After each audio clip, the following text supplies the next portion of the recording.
can tell you that this has been a passion of mine because I hear a lot of smaller schools especially talk about the fact that it's hard for them to get a debate class and they want one so desperately in the school day. And so while these strategies aren't going to be a guarantee, hopefully they'll start a dialogue and conversation with your administration. And I'll be referencing administration quite a bit because that's the person you need to talk to or people you need to talk to get that debate class in during the day. I will say just some things. It's going to be hopefully I hope that you're able to provide questions and we can have more of a discussion on some things. It's not a long presentation slide wise, but some things that we will discuss or just discuss what types of classes are even offered. And I'm sure some of these things are things that you know already. Discuss how to approach administrators and address possible funding concerns with programs. So again, these are things that you probably already know, but just to reiterate, of course, there are a lot of speech and debate classes that are available to students. There's, of course, debate 1, 2, and 3, oral interp 1, 2, and 3, public speaking 1, 2, and 3. You can also be asked to do the independent study and speech classes. Some schools also have UIL classes. So if your administration says, well, I don't know that a debate class is going to work because of the amount of students that you might have, there are lots of schools that have just straight up UIL classes that you might be able to teach in some regard. I know when I did my student teaching at Wimberley many years ago, this is my 15th year at Vernia, so 15 years ago, they just had a UIL class. They didn't have a debate class. And that's where I had to work with the extempers and debaters out of that UIL class. So that might be an option. Some schools also offer debate 4, but just realize that if debate 4 is offered, that is not a course that has TEKS. And so that course would have to be a local credit. And another thing that you might consider asking for later on, this might not be an upfront thing, but something that I'm working on right now is a lot of schools offer the upper level debates as an advanced credit because of all the writing and research that is done in these classes. And that's something that's actually not offered at La Vernia that I'm trying to work in to our day. So let's talk about just how to approach administration. As a precursor, I have to say, you are always going to have to keep that dialogue about debate class open and just your debate program open in general. I've had lots of conversations with Jana this year about my administration, and I'd like to think that I'm in a good place, but even I was told this year that I, of all people, I thought need to do a better job of advocating for my team. And so even if you think you're in a good place, class-wise or team-wise, it's always good to keep that line of dialogue and communication open with your administration, even when you have the best administration out there. So the first thing, while it might seem obvious, it's a lesson, especially some new coaches might need to learn. Don't skip the line. Follow that chain of command. If you want a debate class, it's not good to start with your superintendent or school board. Your administration at the campus level is probably going to feel cut off and less likely to be open to the idea of a debate class. So start with your administrator, whether it be a vice principal, principal, whoever that is, start with your administrator at your campus level. Be forward with your topic and plan the discussion ahead of time. It shouldn't be something that you maybe say in passing. This should be a serious discussion when you bring it up first, where you plan that time ahead of time so that your administration knows that you're serious about where you want to go with your program and where you want to go with the possibility of adding debate classes. And then also meet your administrator where they're at. Their primary concern is probably not adding a debate class into your day. Their concern might be with funding or staffing or test scores, whatever your administrator, wherever your administrator is at that point, choose a strategy that's going to work well with what their priority is at that time. And again, it could be a variety of things, and I hope to address a lot of those things in these next slides. So let's talk about class pooling. And again, This is going to be geared toward primarily smaller schools, although there are larger schools that also don't have debate programs. And so these strategies can work for those schools as well. Class pooling is simply putting a variety of courses into one class. And yes, that takes a lot of prep for teachers initially, and there are ways to deal with that prep when you've got oral inter students with public speaking students and debate students. But for smaller schools, that's probably going to be one of your first options. When I started at La Vernia, I did not have a debate class. There was no debate class. As big as our program is now, I had to have these discussions about class pooling, especially because when a counselor sees public speaking and oral inter, their inclination isn't always to put those things together. It's, oh, well, you only had 5 sign up for this and 10 sign up for this, so I can't give you either class. So the argument is then for class combinations, where it's okay to talk to them about putting that oral inter with public speaking and debate 2 and pool those classes together. Never ever expect that just because you have students sign up for debate 1, 2, and 3, that those are all going to be different classes, especially at smaller schools.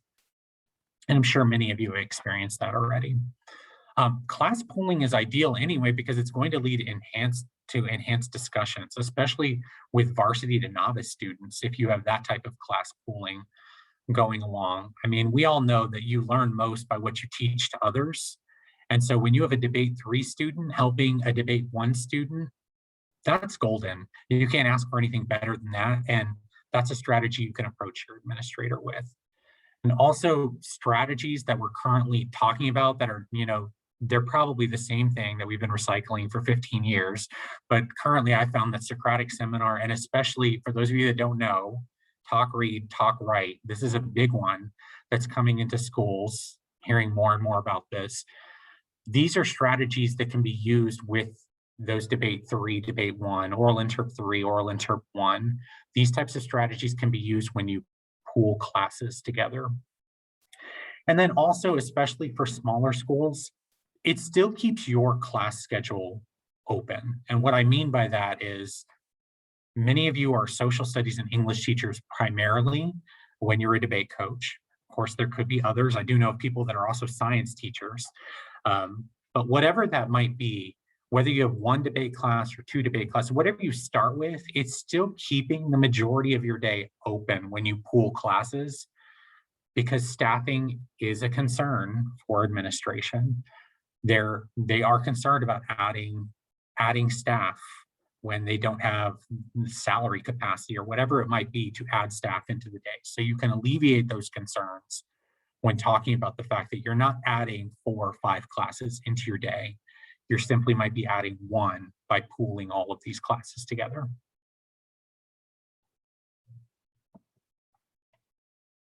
So going further into staffing concerns, because this is a big concern at La Vernia right now. And I've been asked to justify every off period that I have in a day, whether it be 1, 2, whatever you have. So staffing concerns is a legitimate concern that a lot of administrators do have.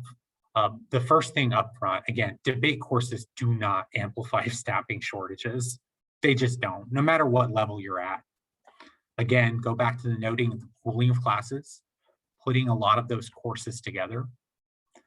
Also, what I found that maybe not all teachers are great at, but identify that all the advanced speaking classes, the debate 3, the oral interp 3, public speaking 3, all of those classes count towards an English 4 credit for students if they complete that successfully. When I first started at La Vernia, I was told that that's a secret that we don't tell anyone. Like, we don't want that to happen because we want every student in an English 4 class. And then I found out, well, why is it such a bad thing? Oftentimes, as many of you know, a lot of these students are doing much more writing and reading and researching than they ever would do in an English 4 class. It's not a knock on English 4. It's just, we know how much work is put into debate. And so now what's happened is I have enough students that are counting those upper level debate classes towards an English 4 credit that we've actually this year been able to alleviate and get rid of a class of English 4 and put less stress on that department in particular.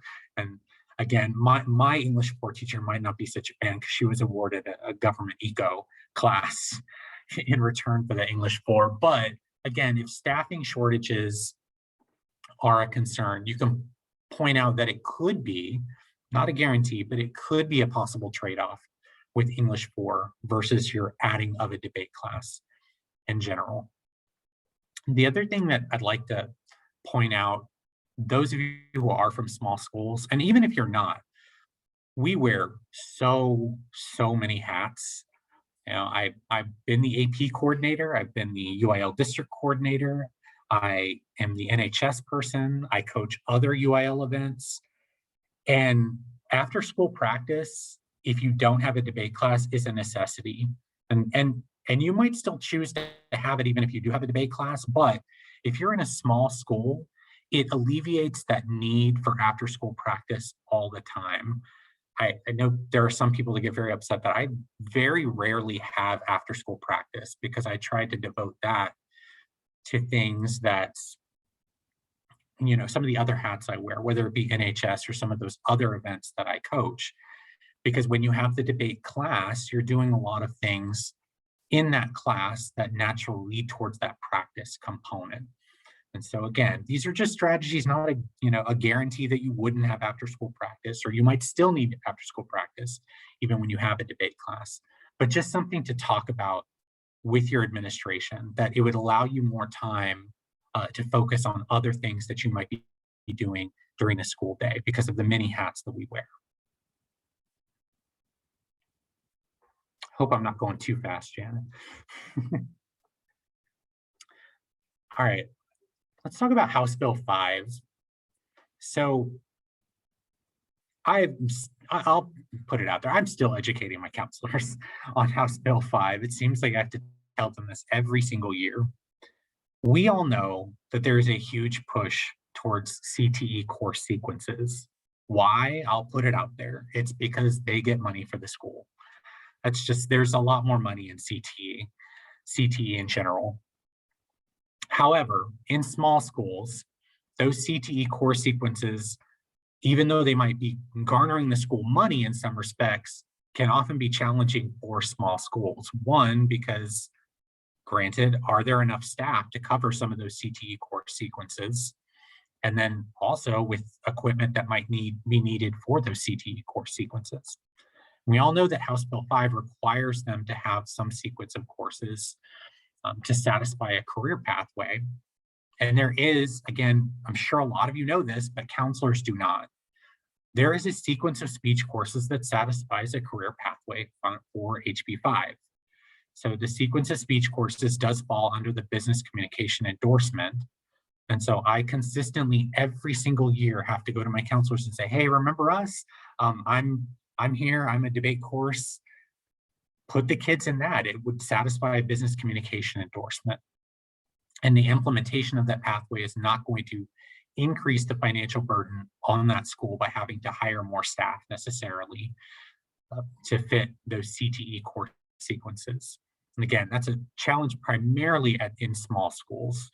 At least it is here in Vernia. We want to offer everything we can for students, but it's just not possible in a lot of ways due to school size. And so the business communication endorsement can be an easy fix for certain small schools.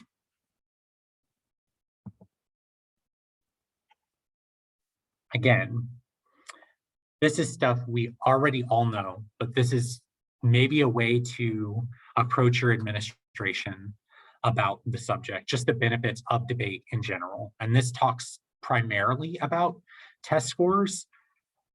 It's empirically proven that debaters are more likely to attempt AP and dual credit courses, and now on-ramps courses as well if you do those through the University of Texas. I thought it was funny because a year ago, our English language teacher was talking about to our administration all the people who had made 5s on her AP exam, and every time she said a name, I just, under my breath, debater. Oh, that's a debater too. Yep, that's a debater. that's a oral interp kid, every time a name was mentioned. And so not only do we know they're more likely to attempt AP and dual credit courses, I'm sure many of you know that they're also more likely to succeed in those AP courses because of the writing that's involved. So again, if your administration is concerned with test scores in particular, you can also point out that, yes, your scores could possibly go up, but now also the big talk is CCMR, college career military readiness, and that they want every student to have a credit towards that. Well, passing an AP exam gets them that particular credit.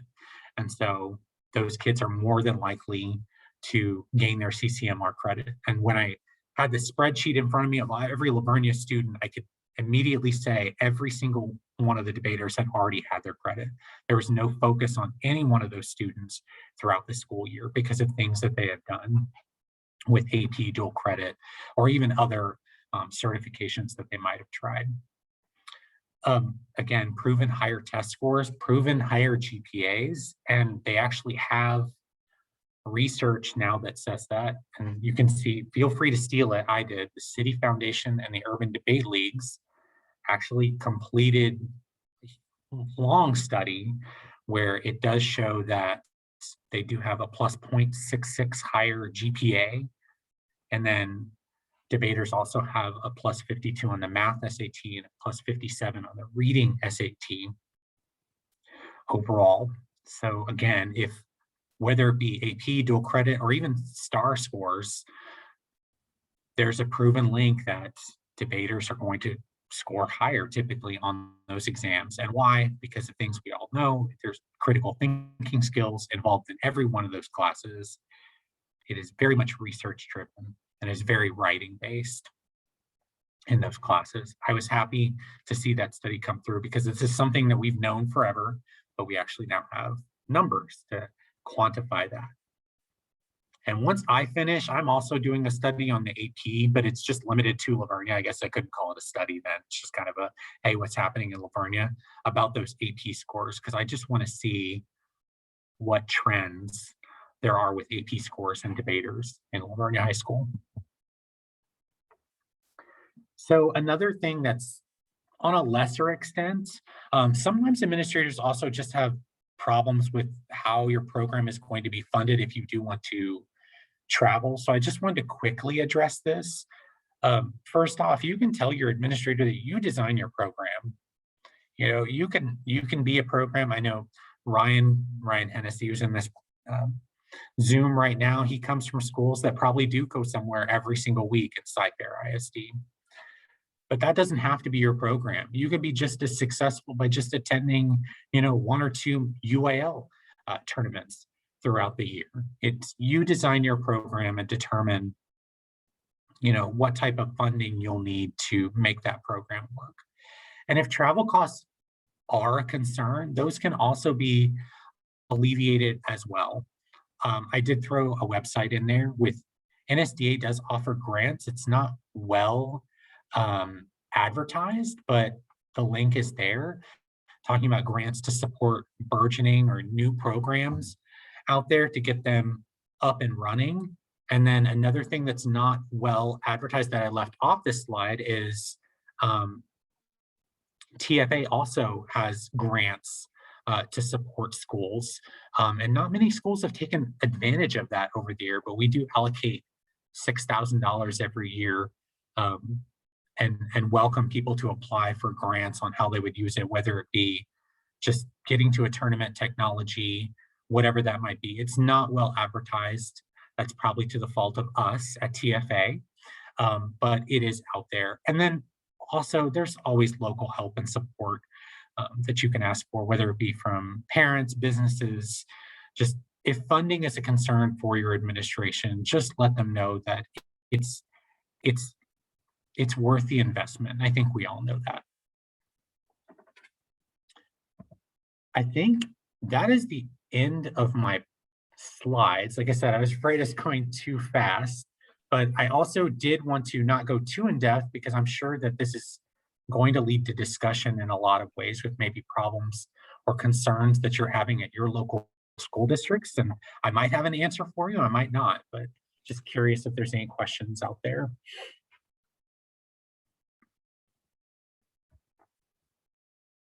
I see there's some. I see there's some talk about the TILF program, and yes, that is absolutely a benefit that is out there. For those of you that don't know, TILF is the Texas Interscholastic League Foundation, and you can apply for that only by being at state, or correct me if I'm wrong, Janice, CX and Congress, it's day 2 in most years. That would be true of CX, yes. Okay. In Congress, it's just being at state. Correct. So they award a lot of scholarships. I know this year they were actually saying they were begging people to apply because there were so many scholarships out there, and they had very few people that actually applied for those scholarships. And so again, speech and debate can be a ticket to getting some of those scholarships. And if they have prep during the day through a debate class, it could possibly increase their chances.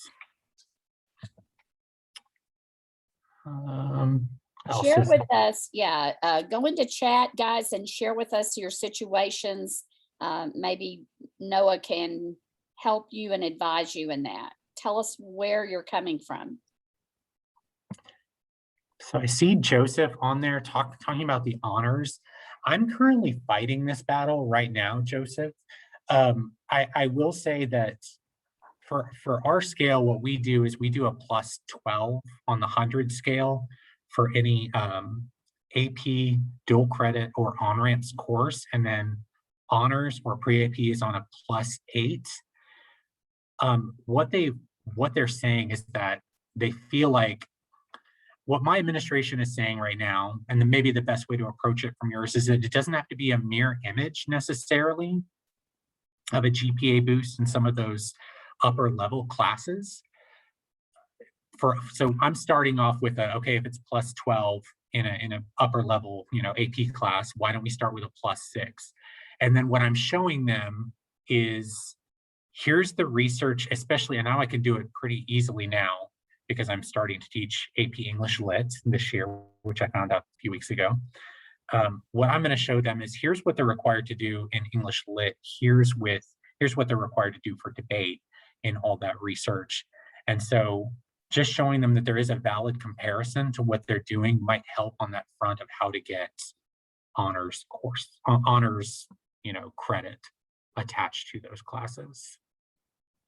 No, I do think it is a real struggle when our best and brightest kids want to be a part of our program, but they also want to graduate really high, get into an elite school, et cetera. And so they sometimes leave the program in order to do that. So advanced credit really is critical for us as well to talk about.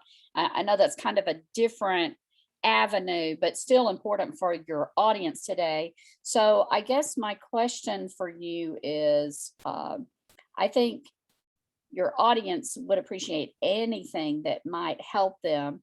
It's rather amazing that we look at Ryan's comment in chat and see that you would take away advanced credit for debate 3 and 4. I don't know where you're doing any more research or writing or oral delivery than you would in debate 3 and 4. And do you have suggestions as to how to combat that? The students are oftentimes your best resources. So if you can get them to advocate on behalf of installing that advanced level, that's going to be great. As far as what I tell my students, and it's the writing's on the wall, colleges don't want a GPA. It looks good, but they don't want a GPA. GPA is not the best indicator of success. And good colleges know this already. It's why UT has actively fought against the top 10% rule and got it lowered. And it's because they want a more well-rounded student. And well-rounded could mean being involved in speech and debate in particular. It's like I told my group this year, and it wasn't a knock on anyone, but looking at an example from our high school, our valedictorian did not get into Rice. She has a great resume, but ultimately it was more on the lines of here's a high GPA. And there wasn't, a well-rounded student necessarily.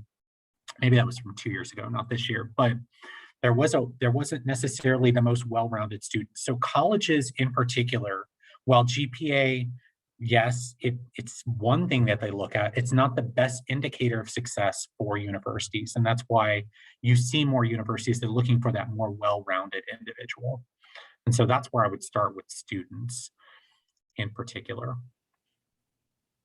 And again, in order to get that GPA, in order to get that GPA boost, I think it's just a matter of invite your administrator into, well, of course, this is contingent on if you have a debate class, but even an after school practice, actually, invite that administrator to come to an after school practice, see what you're doing, and then advocates like, hey, do you want to see students like this, succeed on AP exams or IB exams or STAR exams even, maybe one way is to entice them with offering that advanced credit for debate 3 or debate 4 if you have it as a local credit, or oral interp 3 or public speaking 3, because even oral interp with the analysis of literature that you're having to do, all of them are very much solid approaches to increasing test scores and making that student more well-rounded when they put it on their college applications. Yeah, that's so true, Noah. And I'll never forget a young lady that I had who actually graduated and went on to be on the UT forensic team very successfully. But she was a state champion in oral interpretation in poetry for us. And the local newspaper interviewed her, did a great spread on her. And they asked her, what was the value of oral interpretation? Which may not in a smaller town particularly be, what is that all about? What is oral interp? And so her comment, I'll never forget, was, I read more in Mrs. Riggins' oral interp class than I have ever read in my English classes. And she didn't mean that as a slap to English. It was just simply a lot of people and even administrators don't realize what is the rigor of these courses in oral interp or debate. And I think you're right on target, Noah, when you say show your kids off. Make sure your admin really knows what's going on, because they may have an athletic background, and so they understand the importance of extracurricular athletic activities, but your admin may not have that background in speech and in debate. They may have taken one speech course in college if they were mandated to do that.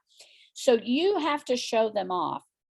And you have to make sure that your admin really knows how rigorous that curriculum, those Texas Essential Knowledge and Skills that you're teaching in those classes, how rigorous that is, how tough it is, how elevated in critical thinking and problem solving, because that's exactly what they're held accountable for students learning.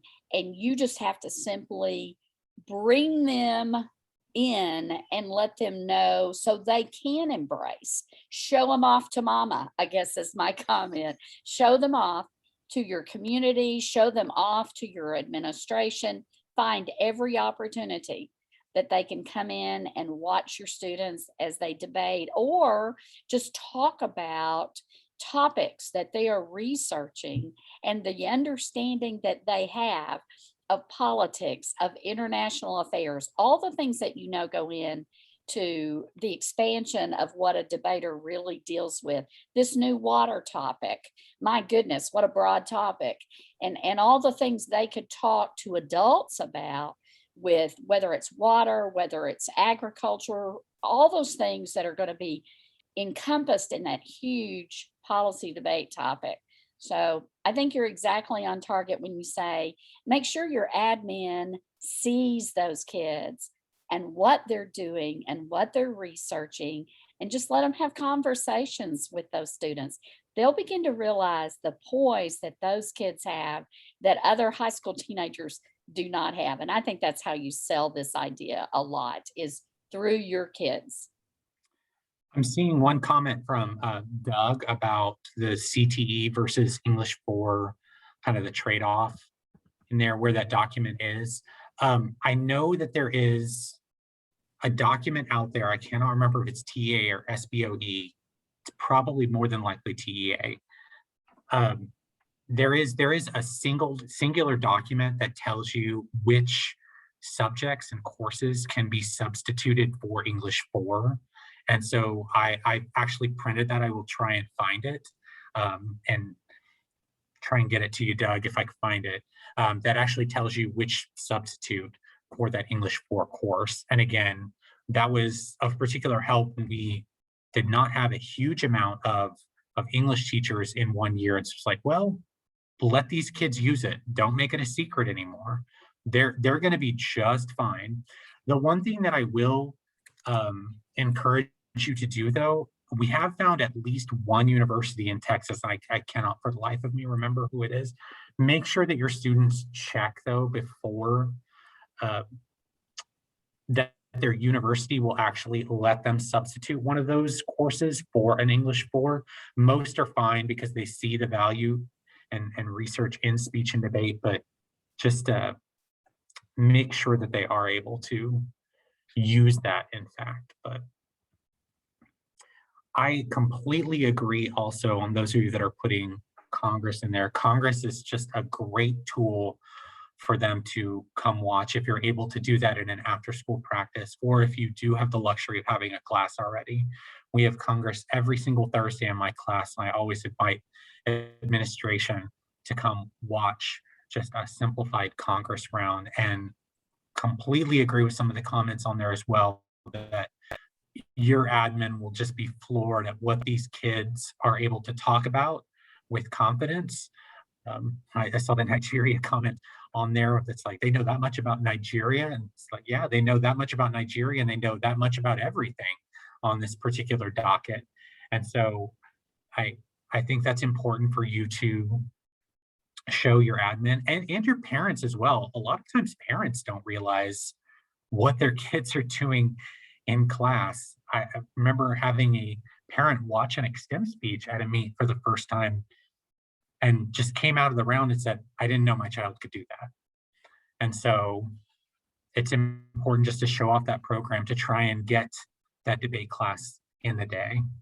And again, I will stress over and over, always use a strategy and meet your administration where they are at, whatever concern they have, because they probably will come at you with a funding concern, a staffing concern, a test score concern, whatever it might be. Just meet them where you're at. That's a real key, Noah, because you don't want to go in with tunnel vision. Of course, you want to express your passion about all these things that kids can glean from debate or advanced oral interp, et cetera. So you want to be passionate, but you've also got to be big picture. And I think sometimes that's what teachers don't do. We get too tunnel vision about exactly what we want, but we're not thinking about the whole school environment that an administrator has to consider, whether that's, do I have enough money? Because if I give Noah this, then it's going to take him out of an English class or a social studies class. Who's going to pick up that section? You've got to think beyond your own needs and your own wants, and you've got to look at the school concerns. So I totally agree. It's a debate challenge for you, speech teachers.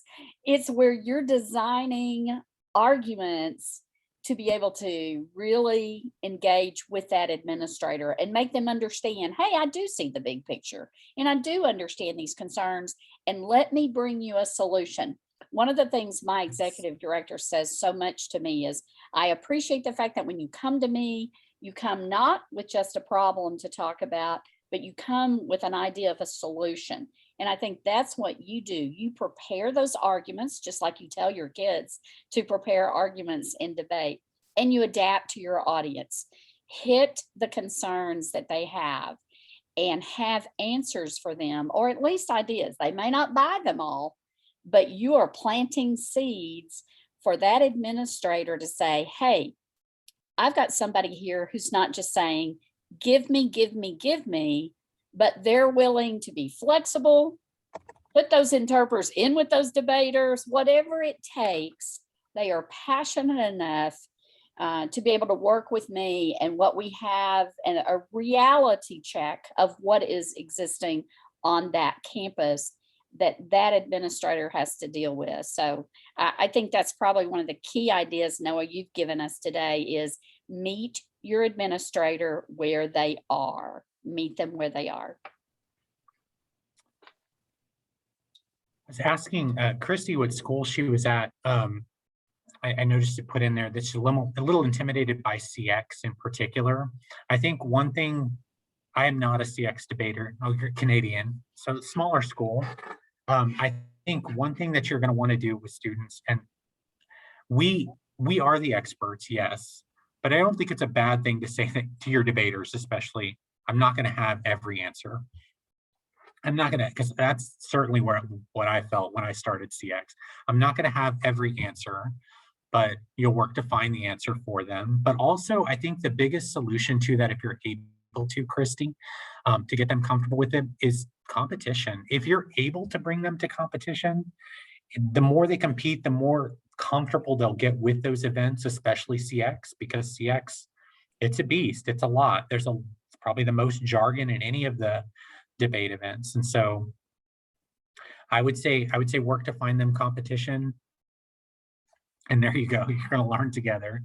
So just let them know that, you're up for the challenge. You'll learn with them and you'll be successful.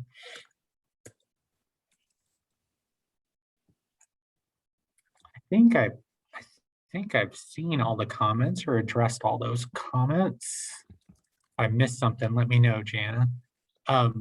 Ryan in particular, I think the biggest thing, and I know I addressed this partly, but I think one of the other big things that we're going to have to do in order to get more of a norm for those upper level debate classes to be an advanced credit is we're going to have to do kind of like we've done with stipends before, just put it out there. And how many of you have an advanced, credit for debate? How many, just like we did with stipends, what is your stipend? So that way we can train administrators to say, this is the norm out there in the community. And in order for us to progress, we're maybe need to get on board.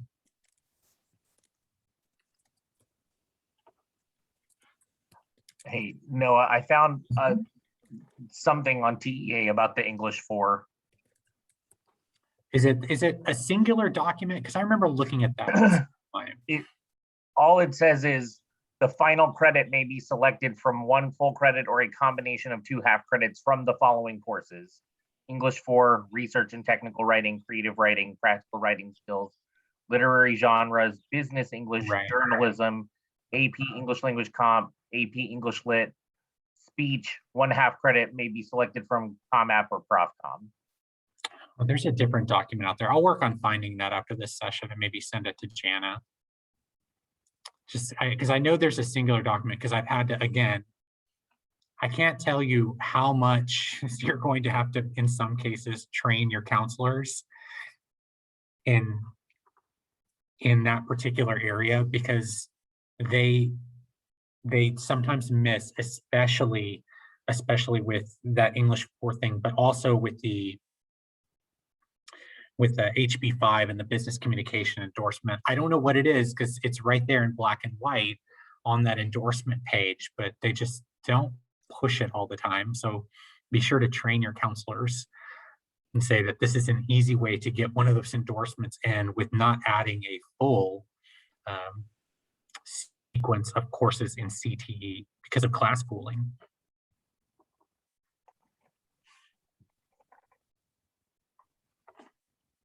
Is there anything else that you can think of, or any other questions? Jana, anything I need to cover? I think you did a great job, Noah. Does anyone out there have any other questions? Want Noah to address any issues that you are facing?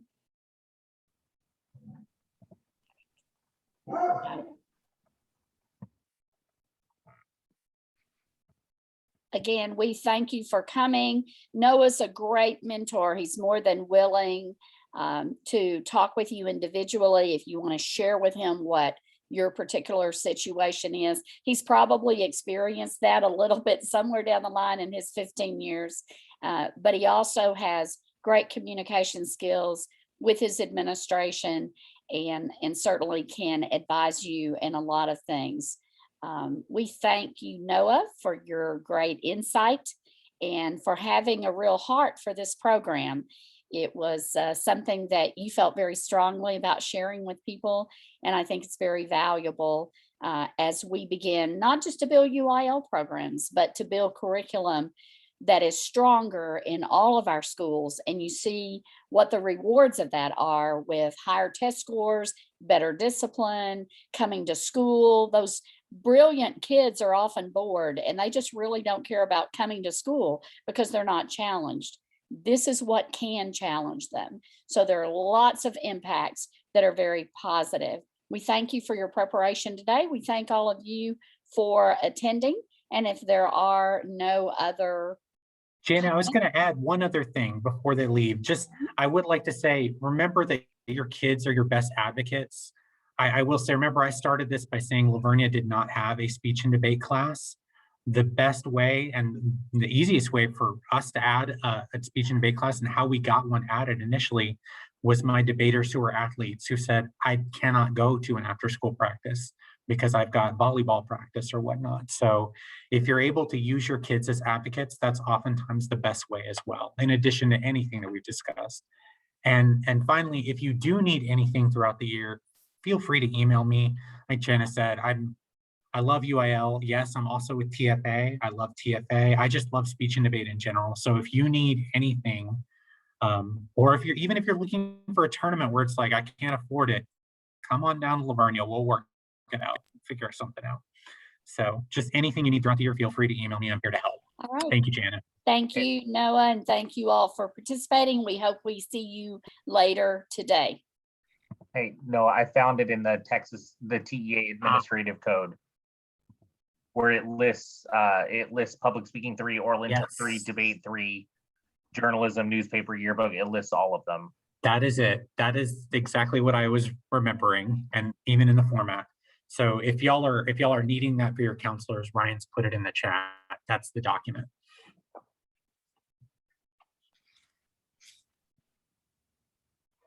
All right. Thank you, Noah, and thank you, Thank Jana. you. Have a great day, guys.